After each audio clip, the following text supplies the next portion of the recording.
अस्सलामुअलैकुम स्टूडेंट, उम्मीद करती हूँ आप सब खैरियत से होंगे। This is me Umman. तो आज की इस वीडियो में हम अपने चैप्टर नंबर 15 होम्योस्टेसिस को स्टार्ट करेंगे। ठीक है। अच्छा, ये जो आपका चैप्टर है होम्योस्टेसिस, इसको 3 पार्ट में डिवाइड किया गया है। मतलब 3 तरीके की चीजें आप डिस्कस करोगे जो कि हमारे पास मेन फंक्शन है होम्योस्टेसिस का। ठीक है। तो हम जल्दी से होम्योस्टेसिस के इंट्रोडक्शन को रैपिडली रिवीजन कर लेते हैं। ठीक है। तो अगर हम बात करें स्टूडेंट वर्ड होम्योस्टेसिस की, so very first time homeostasis को इंट्रोड्यूस करवाया बाय वाल्टर बी कैनन ने। ठीक है। ये हमारे पास एक साइंटिस्ट थे Walter B Cannon. Walter B Cannon ने वेरी फर्स्ट टाइम इंट्रोड्यूस कराया था होम्योस्टेसिस को। ठीक है। ना होम्योस्टेसिस है क्या, इन्होंने डिस्क्राइब किया homeostasis is a self regulating process. तो होम्योस्टेसिस एक सेल्फ रेगुलेटिंग प्रोसेस है। सेल्फ रेगुलेटिंग प्रोसेस का क्या मतलब, यानी कि ये एक ऐसा प्रोसेस है जो खुद से रेगुलेट हो रहा है, यानी खुद से डिफरेंट मैकेनिज्म परफॉर्म कर रहा है। जिस तरीके से हमारा हार्ट एक ऑर्गन है और वो खुद पंपिंग ऑर्गन है, वो खुद पंप कर रहा है, ब्लड को सर्कुलेट कर रहा है। तो इसमें हमारा कोई रोल नहीं है, वो खुद ही सारी चीजें कर रहा है। सही है। इसी तरीके से जो होम्योस्टेसिस है ये एक ऐसा प्रोसेस है जो सेल्फ रेगुलेटिंग है। ठीक है। अच्छा, अब ये होम्योस्टेसिस का काम क्या है, ये किस तरीका का प्रोसेस है, लिखा है रिस्पॉन्सिबल फॉर द स्टेबिलिटी। अच्छा, यानी कि हमारे पास होम्योस्टेसिस रिस्पॉन्सिबल है स्टेबिलिटी के। अब ये किसको स्टेबल कर रहा है, ऑफ बॉडी फंक्शन, यानी कि बॉडी के फंक्शन को, हमारी बॉडी में जो फंक्शन है उन फंक्शन को स्टेबल करने का रिस्पॉन्सिबल है होम्योस्टेसिस। सही है। आगे लिखा है अकॉर्डिंग टू द इन्वायरमेंट। अच्छा, किस तरीके से ये मेंटेन करेगा या किस तरीके से स्टेबल करेगा बॉडी के फंक्शन को, अकॉर्डिंग टू द इन्वायरमेंट। यानी कि हमारे पास होम्योस्टेसिस एक ऐसा सेल्फ रेगुलेटिंग प्रोसेस है जो कि मेंटेनेंस कर रहा है, जो कि स्टेबल कर रहा है और स्टेबिलिटी देख रहा है किसकी, बॉडी के फंक्शन की, अकॉर्डिंग टू द इन्वायरमेंट। अब इसकी बेस्ट एग्जांपल है, जैसे स्टूडेंट हमारे पास इन्वायरमेंट में बहुत ज्यादा गर्मी है अभी। सही है। अभी गर्मियों का सीजन है, बहुत ज्यादा गर्मी है। हमारी बॉडी के अंदर जो जितनी भी मेंटेनेंस है इन्वायरमेंट से रिलेटेड, हमारी बॉडी जिस तरह मेंटेन है, स्टेबल है by the help of this mechanism. ठीक है। होम्योस्टेसिस क्या कर रहा है, उसको रेगुलेट कर रहा है according to environment, according to condition. सही है। अब आगे पढ़ते हैं कौन कौन से फंक्शन है इसमें। Homeostatic function like osmoregulation, excretion and thermoregulation. So आपका पूरा चैप्टर, जो चैप्टर नंबर 15 है होम्योस्टेसिस, पूरा चैप्टर इन 3 फंक्शन के ऊपर है। सो हम सबसे पहले डिस्कस करेंगे ऑस्मोरेगुलेशन को, देन एक्सक्रीशन प्रोसेस को, फिर थर्मोरेगुलेशन को। अब मैं आपको जल्दी से बताती हूँ कि यहाँ पर बेसिकली हमारे पास इन तीनों प्रोसेस में, ये तीनों सेपरेट प्रोसेस है, तीनों डिफरेंट फंक्शन है। सही है। अब इस फंक्शन में होम्योस्टेसिस किस तरह वर्क कर रहा है, क्योंकि होम्योस्टेसिस का काम क्या है, होम्योस्टेसिस का काम है हमारे पास बॉडी को मेंटेन करना, स्टेबल करना according to the environment condition. अब देखो, ऑस्मोरेगुलेशन का मतलब होता है वाटर और सॉल्ट की कंसंट्रेशन, वाटर और सॉल्ट का रेगुलेट करना। Osmo means water. So water की कंसंट्रेशन किस तरीके से हमारी बॉडी में मेंटेन होनी चाहिए, क्या एवरेज उसका रेंज होना चाहिए, ये सारी मेंटेनेंस कौन देखेगा, होम्योस्टेसिस। इस तरह अगर हम बात करें एक्सक्रीशन की, यानी ऐसा प्रोसेस जिसमें वेस्ट मटेरियल हमारी बॉडी से स्पेल आउट हो, रिमूव हो। तो ये तमाम प्रोसेस क्या क्यों होता है, बेसिकली इसलिए होता है ताकि वो हमारी बॉडी को मेंटेन करे। उसके अंदर जितने भी एसिडिक है, जितने भी एसिड है, यूरिक एसिड है, वाटर की कंसंट्रेशन है, उनको मेंटेन करने के लिए ये एक्सक्रीशन प्रोसेस हो रहा है, फिल्ट्रेट करने के लिए। सो इसके लिए रिस्पॉन्सिबल कौन है, होम्योस्टेसिस। इस तरह थर्मोरेगुलेशन, यानी टेम्परेचर किस तरह बाहर का हमारी बॉडी पे इफेक्ट कर रहा है, हमारी बॉडी का इंटरनल टेम्परेचर क्या होना चाहिए ताकि वो मेंटेन रह सके, बैलेंस रह सके। सो ये तमाम चेक एंड बैलेंस और मेंटेनेंस और स्टेबिलिटी कौन देखेगा, होम्योस्टेसिस देखेगा। ठीक है। सो आपसे पेपर में डेफिनेशन पूछी जा सकती है, define homeostasis, what is homeostasis, homeostasis किस चीज का रिस्पॉन्सिबल है। So homeostasis responsible for the stability of body function according to the environment condition. ठीक है, तो ये हमारे पास हो गया इंट्रोडक्शन। अब हम बात करते हैं स्टूडेंट कुछ एलिमेंट्स की जो कि होम्योस्टेसिस में वर्क करें, यानी कि कुछ एलिमेंट है किसके, होम्योस्टेसिस के। अब चूंकि होम्योस्टेसिस रिस्पॉन्सिबल है हमारी बॉडी की मेंटेनेंस के लिए, स्टेबिलिटी के लिए, इंटरनल और एक्सटर्नल कंडीशन को मेंटेन करने के लिए, यानी बॉडी का जो इंटरनल इस वक्त हमारे पोजीशन है, कंडीशन है, ठीक है, जैसा इन्वायरमेंट में हो रहा है उसको बैलेंस करने का, उसको मेंटेन करने का काम है होम्योस्टेसिस का, राइट। सो कुछ ना कुछ तो एलिमेंट होंगे, कोई ना कोई मैकेनिज्म होगा, प्रोसेस होगा जो उसको मेंटेन कर रहा होगा। सो वो हमारे पास कहलाता है एलिमेंट ऑफ होम्योस्टेसिस, सही है। सो एलिमेंट ऑफ होम्योस्टेसिस में हमारे पास जो चीज मेंटेन कर रही है हमारी बॉडी के टेम्परेचर को, हमारी बॉडी की ऑस्मोरेगुलेशन को, एक्सक्रीशन को और मजीद डिफरेंट फंक्शन को, वो कहलाता है फीडबैक सिस्टम, सही है। फीडबैक सिस्टम की डेफिनेशन है psychological check and balance mechanism of body that maintain its normal state, यानी आपकी बॉडी में जो भी मैकेनिज्म है, साइकोलॉजिकल मैकेनिज्म है, जो भी सिस्टम, बायोलॉजिकल सिस्टम है, उनकी मेंटेनेंस का चेक एंड बैलेंस ताकि वो नॉर्मल स्टेट में आ सके, that is called feedback system, ठीक है। हम इसे फीडबैक मैकेनिज्म भी बोलते हैं।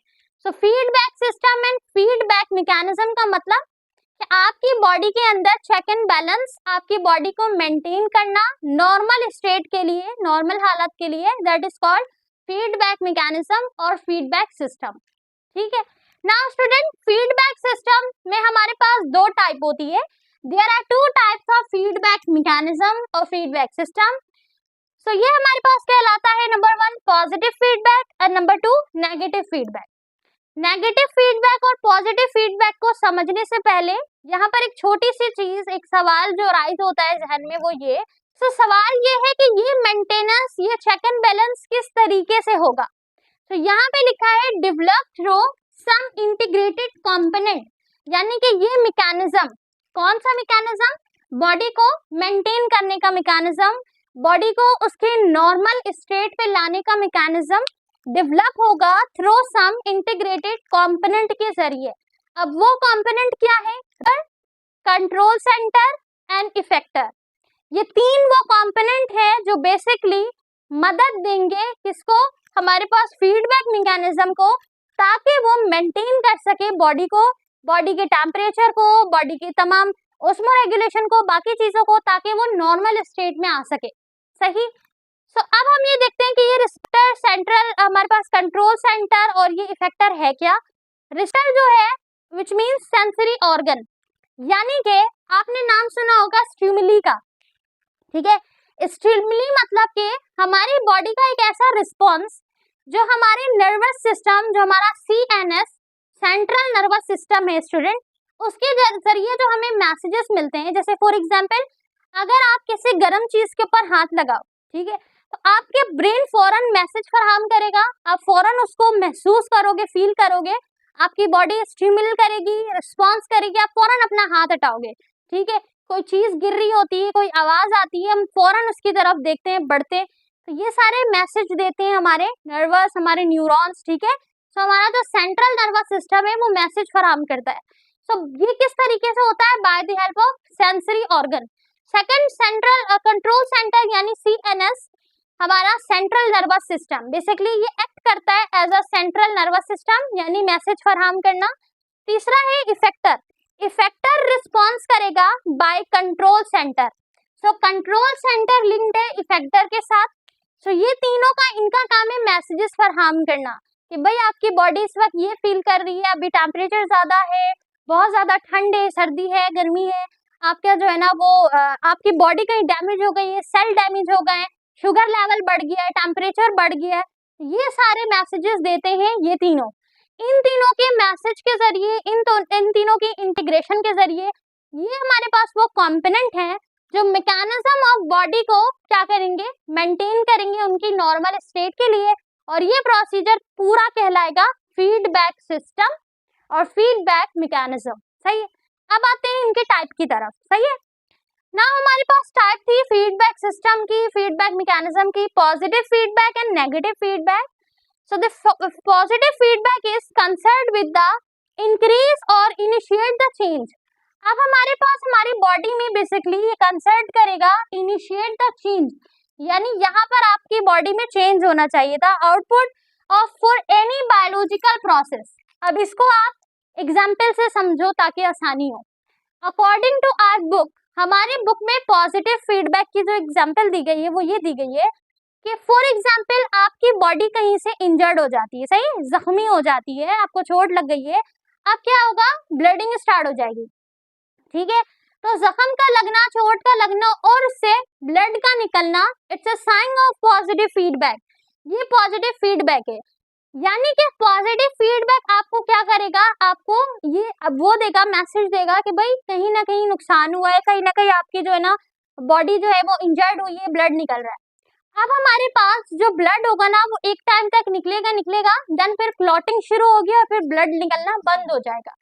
ये एक्शन होता है by the help of platelets. Platelets क्या करते हैं, फौरन एक जगह टुगेदर हो जाते हैं, देन वो प्लेटिलेट ब्लड की क्लॉटिंग करते हैं। So platelet responsible for blood clotting, और फिर ब्लड रुक जाता है। जैसे ब्लड रुक जाएगा वहां पर पॉजिटिव फीडबैक का काम खत्म, सही, पॉजिटिव फीडबैक ने अपना काम पहुंचा दिया, मैसेज पहुंचा दिया।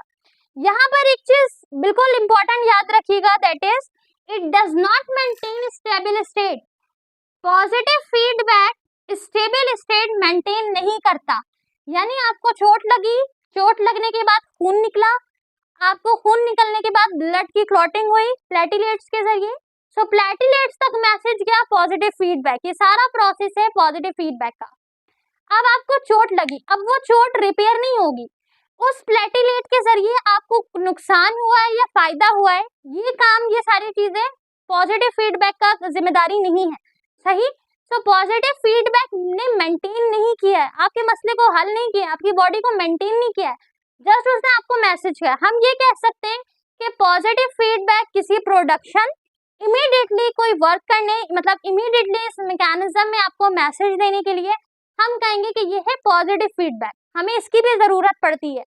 नाउ अगर हम बात करें नेगेटिव फीडबैक की, सो नेगेटिव फीडबैक नॉर्मली जो हमारे पास साइकोलॉजिकल एक्टिविटी है, अब ये जो साइकोलॉजिकल एक्टिविटी है bring back to their normal state, यानी does maintain normal state, stable state. हमारे पास जो नेगेटिव फीडबैक है स्टूडेंट, ये क्या करेगा, ये आपको नॉर्मल स्टेट की तरफ लेकर आएगा। अब इसके बेस्ट एग्जांपल आपकी बुक में दी गई है कि जैसे अगर इन्वायरमेंट में बहुत ज्यादा सर्दी हो रही हो, ठंड हो रही हो, तो आपकी बॉडी को किस तरीके से मैसेज मिलेगा, आपकी बॉडी फौरन क्या होगी, शिवरिंग करना शुरू हो जाएगी, कांपना शुरू हो जाएगी, आपको सर्दी का बताएगी कि वो इस वक्त सर्दी को, ठंड को महसूस कर रहा है, आपकी कंडीशन चेंज है, बाहर इन्वायरमेंट की कंडीशन चेंज है, देन वो मेंटेन करने की कोशिश करेगी, ठीक है, किस तरीके से, आपको शिवरिंग होना, सर्दी लगना, बुखार चढ़ना। जब आपको बुखार चढ़ेगा देन फिर आपकी बॉडी गर्म होगी, सही है, मेंटेन करने की कोशिश करेगी, फिर आप कुछ मेडिसिन का इंटेक करोगे, कुछ ऐसे कपड़ों का इस्तेमाल करोगे, कुछ ऐसे मटेरियल्स का इस्तेमाल करोगे ताकि आप उस सर्दी से बच सको। That all about negative feedback. So negative feedback work करता है मेंटेन करने के लिए, सही, यानी कि कंडीशन को, आपकी हालत को मेंटेन करेगा, सही है। जैसे इसकी एक और एग्जांपल ले लो, अगर आपकी बॉडी में शुगर लेवल बढ़ जाए तो नेगेटिव फीडबैक क्या करेगा, बाकी डिफरेंट जितने भी हमारे पास एंजाइम्स हैं या हार्मोन्स हैं या जितने भी ग्लाइकोजन जो भी चीजें हैं उनको कहेगा रिलीज होने, जब वो रिलीज होंगे उनको ब्रेक होने कहेगा ताकि शुगर लेवल को मेंटेन किया जाए। तो इस तरीके से मजीद कुछ एग्जाम्पल्स हैं, आप पढ़ोगे आपको क्लियर होगा।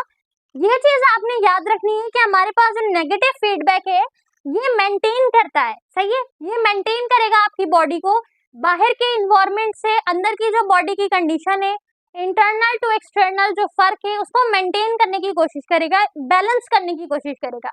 जबकि जो पॉजिटिव फीडबैक है ये इमीडिएटली वर्क करेगा, इसका कोई कंसर्न नहीं है कि वो मेंटेन है, बैलेंस है या नहीं, ये चेक एंड बैलेंस का कोई काम नहीं करेगा, जस्ट आपको क्या करेगा, इमीडिएटली आपको बताएगा, प्रोडक्शन करेगा, सही है।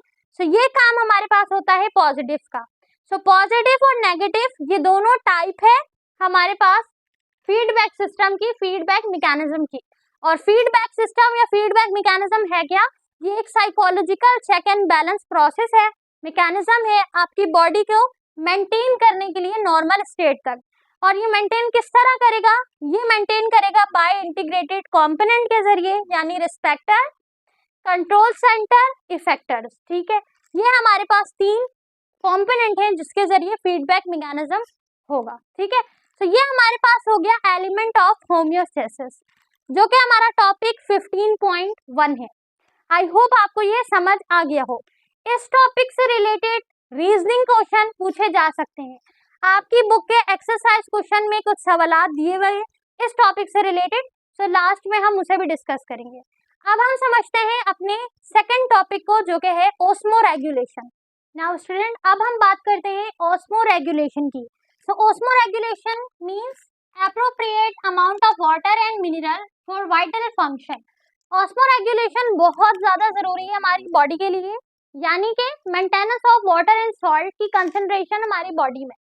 हमारी बॉडी के अंदर वाटर की और सॉल्ट की एक एप्रोप्रिएट अमाउंट है। ठीक है, ना हम ज्यादा उसको बेयर कर सकते हैं ना कम। इस तरह ना सिर्फ हम बल्कि बाकी अदर लिविंग ऑर्गेनिज्म है जिनकी बॉडी को ऑस्मो रेगुलेशन यानी maintenance of water and salt concentration बहुत ज्यादा जरूरी होता है। सही है। ऑस्मो कन्फॉर्मर्स यानी organism that have internal body solute composition isotonic. Isotonic का मतलब होता है यानी कि इक्वल कंसंट्रेशन ऑफ सॉल्ट। पानी के अंदर सॉल्ट की जो कंसंट्रेशन है वो बिल्कुल इक्वल है। ठीक है, आइसोटोनिक कहलाता है। सो हमारे पास बॉडी की जो कंपोजिशन है, जो हमारे पास सॉल्यूट की कंपोजिशन है वो आइसोटोनिक हो। सही है, उसे हम कहेंगे ऑस्मो कन्फॉर्मर। आगे लिखा है student, these are marine organism. ये ज्यादातर हमारे पास मेरीन ऑर्गेनिज्म होते हैं। मेरीन ऑर्गेनिज्म वो तमाम ऑर्गेनिज्म जिनका हैबिटेट सॉल्ट वाटर होता है, यानी जिनके रहने की जगह सॉल्ट वाटर यानी वो सॉल्टिश वाटर में रहते हैं, जैसे कि ओशन और सीज। ठीक है, ये हाई सैलिनिटी लेवल में होते हैं, यानी कि इसमें जो हमारे पास सॉल्ट है उसकी तादाद बहुत ज्यादा हाई लेवल पर होती है। Can survive in wide range of water. ये हमारे पास जितने भी सॉल्टी वाटर हैं, ठीक है, उस साल्टिनी में ये बहुत ज्यादा इजीली वाइड रेंज में सरवाइव कर लेते हैं। अब हम बात करें ऑस्मो रेगुलेटर की। Maintain a constant internal to external osmotic environment. यहाँ पर बेसिकली हमारे पास जो ऑस्मो रेगुलेटर है ये मेंटेन करेंगे हमारे सॉल्ट के लेवल को, यानी जिसमें हमारे पास टर्शियल एनिमल्स भी आ जाते हैं। इसके अलावा हमारे पास वो तमाम जो फ्रेश वाटर में रहते हैं। फ्रेश वाटर का मतलब होता है जहाँ पे साल्ट की कंसंट्रेशन लो हो, कम हो। ठीक है, सैलिनिटी का मतलब होता है साल्ट की कंसंट्रेशन वाटर के अंदर। ठीक है, कि वाटर में सॉल्ट की कितनी कंसंट्रेशन है। मुख्तलिफ इन्वायरमेंट की मुख्तलिफ कंडीशन होती है, मुख्तलिफ कंसंट्रेशन होती है। सही, जैसे फॉर एग्जाम्पल ओशन का अगर आप वाटर देखें, समुद्र का पानी देखें, तो उसमें साल्ट की कंसंट्रेशन बहुत ज्यादा हाई होती है। ठीक है, फ्रेश वाटर देखें तो उसमें कंसंट्रेशन बहुत कम होती है। जैसे हम खारा पानी और मीठा पानी कहते हैं, तो इसी तरीके से फ्रेश वाटर और ओशन वाटर। ठीक है, ये हमारे पास बेसिकली वाटर जो है हम इसको नाम देते हैं इसकी कंसंट्रेशन की वजह का, इसके साल्ट कंसंट्रेशन की वजह का है कि पानी जो है वो कितना साल्टी है। सही है, अगर आप कहीं सी साइड जाते हो देखते हो वहाँ का पानी बहुत ज्यादा खारा होता है, बहुत ज्यादा नमकीन होता है, क्योंकि उस पानी की कंसंट्रेशन जो हमारे पास है वो ज्यादा हाइपरटोनिक है, उसमें साल्ट की कंसंट्रेशन बहुत ज्यादा है। सही, सरवाइव करते हैं एक नैरो रेंज के ऊपर। सही, ये वाइड रेंज को बर्दाश्त नहीं कर सकते, नैरो को बर्दाश्त। जैसे हम लोग बहुत ज्यादा खारा पानी ना पी सकते हैं, ना हम उसको किसी और इस्तेमाल में ले सकते हैं। ठीक है, नॉर्मल लो पानी जो खारा होता है हम यूज कर लेते हैं इजिली, राइट, लेकिन जो बहुत ज्यादा होता है हम उसका इंटेक नहीं कर सकते, ना उसको इस्तेमाल कर सकते हैं। तो हम टर्शियल ऑर्गेनिज्म है, इसके अलावा बाकी कुछ ऑर्गेनिज्म ऐसे हैं जो बर्दाश्त नहीं कर सकते, उनको हम कहेंगे ऑस्मो रेगुलेटर। ठीक है, तो इसका डिफरेंस आपसे पूछा जा सकता है रीजनिंग में, नॉन रीजनिंग दोनों में। अब आपका एक और टॉपिक है that is problem face by osmo regulator. अब जितने भी ऑस्मो रेगुलेटर हैं, यानी जिन्हें मेंटेन करने की जरूरत पड़ी है, ठीक है, सॉल्ट और वाटर की कंसंट्रेशन को, वो कुछ प्रॉब्लम भी फेस कर रहे होते हैं। किस तरीके से? देखो, प्रॉब्लम जो उनको फेस हो रही होती है वो डिस्टर्ब होते हैं इंटरनल ऑस्मोटिक बैलेंस से, यानी कि ये प्रॉब्लम जो होती है वो इंटरनली ऑस्मोटिक बैलेंस की वजह का। तो यानी कि बाहर का जो हमारे पास इन्वायरमेंट होगा, एक्सटर्नल जो होगा वो बहुत ज्यादा होगा या बहुत कम होगा, अंदर के इन्वायरमेंट से इक्वल नहीं होगा, यानी इंटरनली इक्वल नहीं होगा। इस वजह का प्रॉब्लम फेस करनी पड़ती है ऑस्मो रेगुलेटर को। अब एक एक करके देखते हैं। फ्रेश वाटर के ऑर्गेनिज्म को किस तरीके से फेस करना पड़ता है, मेरीन के एनिमल्स को किस तरीके से, और टेरेस्ट्रियल ऑर्गेनिज्म को किस तरीके से। मेरीन ऑर्गेनिज्म ज्यादातर ओस्मो कन्फॉर्मर्स में आते हैं, लेकिन इसका ये मतलब नहीं है कि उनको कोई प्रॉब्लम फेस ना करनी पड़े according to the concentration of salt and water. कुछ ना कुछ प्रॉब्लम तो होगी। इन प्रॉब्लम का हल भी है, यानी method to maintain osmoregulation, इनको भी हम डिस्कस करेंगे कि किस तरीके से वो मेंटेन करेंगे। बट प्रॉब्लम को देखते हैं। तो सबसे पहले बात करें फ्रेश वाटर की। सो फ्रेश वाटर ऑर्गेनिज्म जो होते हैं, एनिमल्स जो होते हैं, इनका जो एक्सटर्नल जो इन्वायरमेंट होता है वो हाइपोटोनिक होता है। हाइपोटोनिक का मतलब होता है लो कंसंट्रेशन ऑफ सॉल्ट, यानी सॉल्ट की कंसंट्रेशन लो, सही है। सो एक्सटर्नल यानी बाहर, जो कि लो। फ्रेश वाटर यानी सॉल्ट की कंसंट्रेशन कम। तो ऐसे तमाम एनिमल्स, ऐसी तमाम फिशेज जिनके वाटर की कंसंट्रेशन क्या है, कम है, लो है, लेकिन इंटरनल जो है वो हाइपरटोनिक है, इंटरनल बहुत ज्यादा है, ठीक है, सॉल्ट। सो इंटरनल और एक्सटर्नल चूंकि कंसंट्रेशन ज्यादा और कम है, इम्बैलेंस है, सो ऑस्मोटिक बैलेंस की वजह कर इन्हें मुख्तलिफ प्रॉब्लम फेस करनी पड़ती है। इस तरीके से मरीन एनिमल जो है, चूंकि वो एक हाइपरटोनिक में रहते हैं, यानी उनका जो एक्सटर्नल इन्वायरमेंट है वो हाइपरटोनिक है, यानी ओशन में या सीज में हमारे पास जितने भी होते हैं, ओशन में या फिर सी में, तो यहाँ पर हाइपरटोनिक है, यानी साल्ट की कंसंट्रेशन बहुत ज्यादा है, हाई है। तो इस तरीके से क्या होगा, जब ये इनटेक करेंगे वाटर का, तो यहाँ पर इम्बैलेंस ओस्मो रेगुलेशन हो जाएगी। बॉडी को इतनी जरूरत नहीं थी जितना बाहर के जो इन्वायरमेंट था, बाहर का जो जितना वाटर था, उसमें साल्ट की कंसंट्रेशन बहुत ज्यादा थी। तो यहाँ पर जितना भी ऑस्मोटिक है वो इम्बैलेंस हो चुका है। इस तरीके से टेरेस्ट्रियल ऑर्गेनिज्म है। तो टेरेस्ट्रियल ऑर्गेनिज्म में क्या होता है, ये बेयरिंग करते हैं, बर्दाश्त करते हैं एक्सटर्नल हॉट इन्वायरमेंट को। जैसे आजकल बहुत ज्यादा गर्मी है, सही है। अब गर्मी चूंकि बहुत ज्यादा है, तो उसी की तादाद में, गर्मी की वजह कर ही, उसी क्वांटिटी में, उसी तरीके से हमारी बॉडी स्वेट रिलीज कर रही है, राइट। तो स्वेट से ना सिर्फ हमें डिहाइड्रेशन, बल्कि कुछ एसेंशियल सॉल्ट और मिनरल्स भी हमारे उस वाटर से, स्वेट से रिलीज हो रहे हैं, लूज हो रहे हैं बेसिकली, ठीक है, जाया हो रहे हैं। तो ये जो है ना वो प्रॉब्लम बन सकती है हमारी बॉडी के लिए, सही है। इसीलिए कहते हैं गर्मियों में ज्यादा से ज्यादा पानी पिया जाए, क्योंकि ना सिर्फ डिहाइड्रेशन बल्कि जो स्वेट रिलीज हो रहा है उसके अंदर हमारे कुछ एसेंशियल सॉल्ट और मिनरल भी तो लूज हो रहे हैं, सही है। तो ये हमें मेंटेन करने की बहुत ज्यादा जरूरत होती है। सो हमने डिस्कस किया ओस्मो रेगुलेशन को, यानी कि appropriate amount of water and mineral for vital function. So osmo regulation में ओस्मो कन्फॉर्मर्स और ओस्मो रेगुलेटर्स हैं, इनका डिफरेंस पेपर में आ सकता है। उसके बाद हमने देखा कुछ प्रॉब्लम जो कि ओस्मो रेगुलेटर फेस कर रहे होते हैं।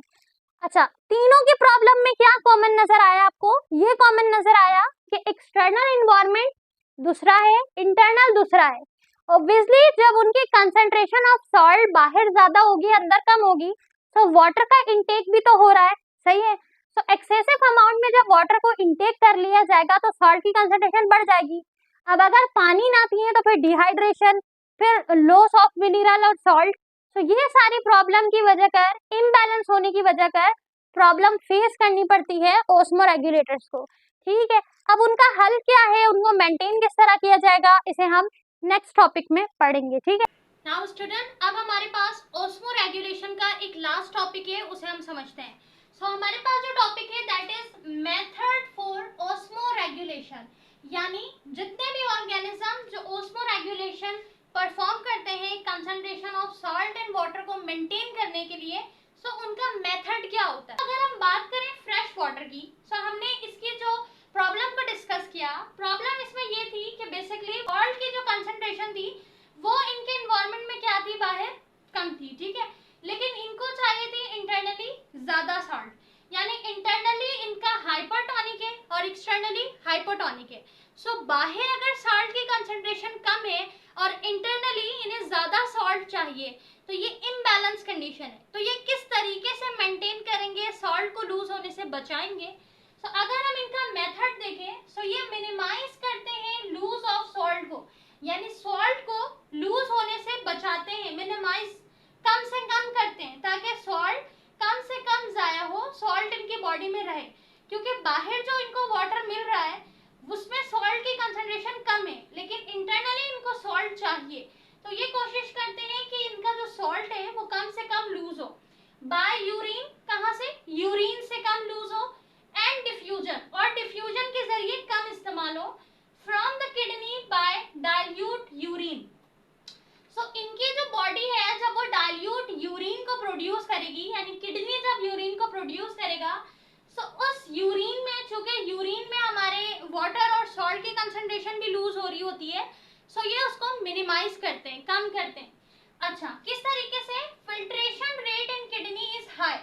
फिल्ट्रेशन रेट जो होता है फ्रेश वाटर का किडनी में वो हाई होता है। सो एमसीक्यूज के लिए इसे याद रखिएगा कि फ्रेश वाटर ऑर्गेनिज्म का जो फिल्ट्रेशन होता है इन किडनी वो ज्यादा हाई होता है, क्योंकि जब वो फिल्ट्रेशन हाई होगा तो उससे क्या होगा स्टूडेंट, कि ये रीएब्सॉर्ब कर सकेंगे सॉल्ट को और फिर बैक कर सकेंगे ब्लड में। तो जब फिल्ट्रेट होगा ब्लड, या फिल्ट्रेट करेंगे ये ब्लड को ऑब्वियसली, तो क्या करेंगे, किडनी की जो रेट है वो हाई इसलिए ताकि वो सॉल्ट को बचा सकें, सॉल्ट को दोबारा भेजेंगे वो कहाँ पे, ब्लड में, सही है। Have specialized cell located in their gills. इसके अलावा अल्लाह ताला ने इनके गिल्स में, यानी जो हमारे पास फ्रेश वाटर की जो फिशेज होती हैं, मछलियां होती हैं, उनके गिल्स में, उनके गलफड़ों में अल्लाह ताला ने कुछ ऐसे सेल्स बनाए हैं जो क्या करते हैं, वो सेल्स बचाते हैं सॉल्ट की कंसंट्रेशन को, ठीक है। वो सेल क्या करते हैं, बेसिकली वो सेल स्किन में है और गिल्स में है, जो कि क्या कर रहे होते हैं, एक्सट्रैक्ट करते हैं NaCl और कैल्शियम को। सो अगर हम सोडियम क्लोराइड को देखें और कैल्शियम को देखें, सो ये क्या कर रहे होते हैं, एक्सट्रैक्ट कर रहे होते हैं। सो बाहर जितने भी इन्वायरमेंट में इनके पास जो इनको नजर आ रहे होते हैं कि भाई यहाँ पे सोडियम की कंसंट्रेशन है, यहाँ पे क्लोरीन है, कैल्शियम है, तो इनकी बॉडी में, इनके गिल्स में और इनकी स्किन में कुछ ऐसे स्पेशलाइज्ड सेल हैं जिसका नाम क्या है, जिस सेल का नाम है आइनोसाइट्स। सो आयोनोसाइट्स जो सेल है, स्पेशलाइज्ड सेल, ये आयोनोसाइट्स क्या करते हैं, सोडियम को, कैल्शियम को और क्लोरीन को एक्सट्रैक्ट करते हैं, ले लेते हैं, और हाइड्रोजन को एक्सक्रीट करते हैं, हाइड्रोजन की कंसंट्रेशन को निकालते हैं, सही है। सो इस तरीके से ये मेंटेन कर पाते हैं, ये बैलेंस कर पाते हैं कंसंट्रेशन ऑफ सॉल्ट की। इन्हें सॉल्ट की कंसंट्रेशन की जरूरत है, ज्यादा चाहिए, इन्वायरमेंट में कम है, सो ये इस तरीके से ये मेथड अप्लाई करते हैं। अगर हम बात करें मेरीन वाटर की, सो मेरीन वाटर के जितने एनिमल्स हैं उनके गिल्स में, किडनी में और डाइजेस्टिव ट्रैक्ट में बेसिकली एक क्या होता है, ग्लैंड मौजूद होता है, सही है। सो उनके गिल्स, किडनी और डाइजेस्टिव ट्रैक्ट क्या करते हैं, इन्वॉल्व होते हैं मेंटेनेंस ऑफ ब्लड फ्लूइड में।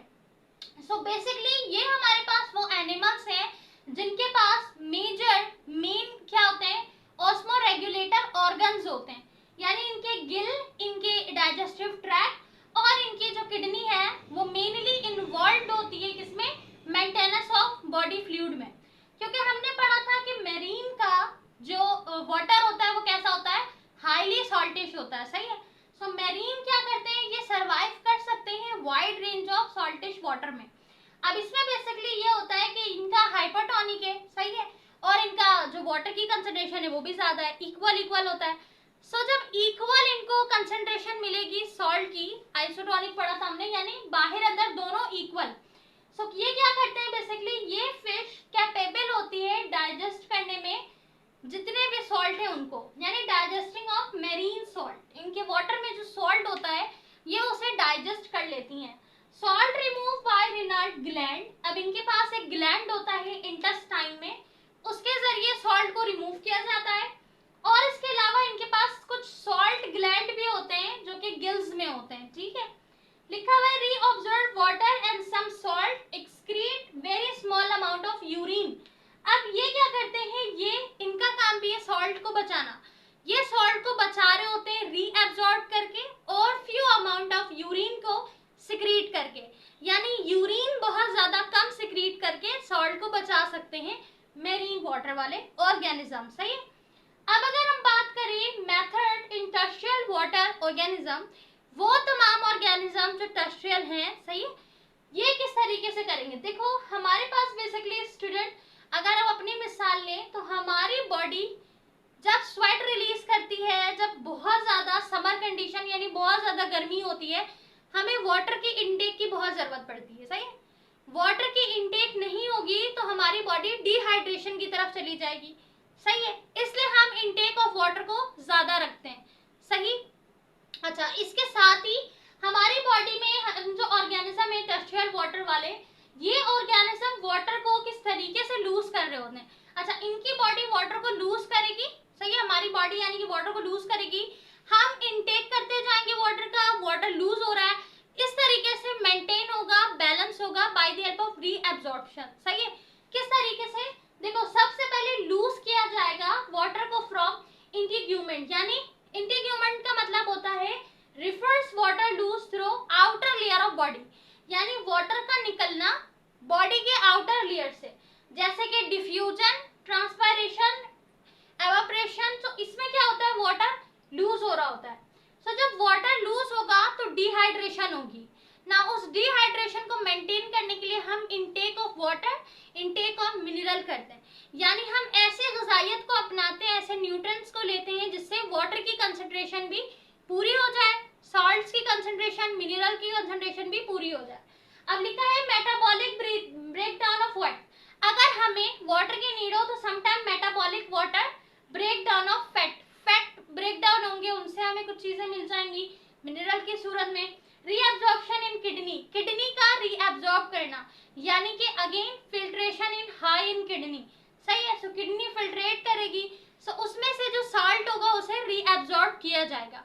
सो ये मेथड है मेंटेन करने का, किसको, ऑस्मोरेगुलेशन को। सो इसको अच्छे से समझे, ये आपके पेपर में भी आएगा। सही। अब अच्छा, यहाँ पे हमारा एक्सरसाइज क्वेश्चन है, उसको थोड़ा सा देख लो। देखो exercise question page number 28 to 29, जिन बच्चों के पास बुक्स नहीं है वो पीडीएफ में देख लें, और अगर पीडीएफ भी नहीं है, एक डिवाइस है जिसमें आप पढ़ रहे हो लैपटॉप या मोबाइल की सूरत में और पीडीएफ नहीं खोल सकते, तो अपने पास नोट डाउन कर लो। ठीक है। अच्छा, हमारे पास एमसीक्यूज जो दिया गया है, स्टार्ट के कुछ एमसीक्यूज इन्हीं टॉपिक से है जो अभी हम डिस्कस कर रहे हैं। सही है।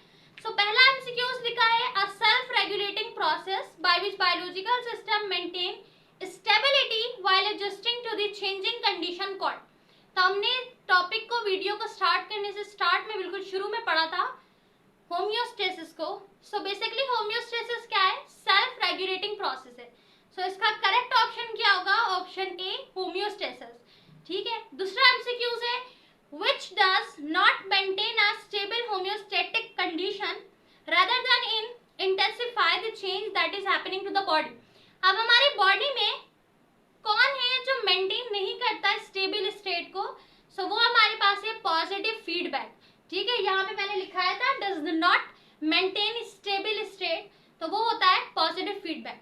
पॉजिटिव फीडबैक आपको सिर्फ इमीडिएटली बताएगा, मैसेज फराहम करेगा, मेंटेन नहीं करेगा। मेंटेन कौन करेगा, नेगेटिव फीडबैक। सो इसका आंसर है ऑप्शन बी।